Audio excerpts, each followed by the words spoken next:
ધાતુમાં થતું ઉષ્માનું વહન તે વિશે પ્રયોગ કરીશું. તે માટે આપણે સાધન સામગ્રીની જરૂર પડશે. તેમાં આપણે એક એલ્યુમિનિયમની પટ્ટી, મીણબત્તી અને ઈંટના ટુકડા લેશું.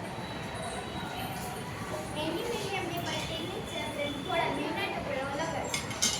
હવે આપણે બે ઈંટ વચ્ચે એલ્યુમિનિયમની પટ્ટી સ્થિર રહે તેમ ગોઠવીશું. એલ્યુમિનિયમની પટ્ટી નીચે સળગતી મીણબત્તી રાખીશું. પછી જોઈશું કે મીણના ટુકડા ઓગળે છે કે નહીં તેનું અવલોકન કરો. હા, ઓગળી ગયું.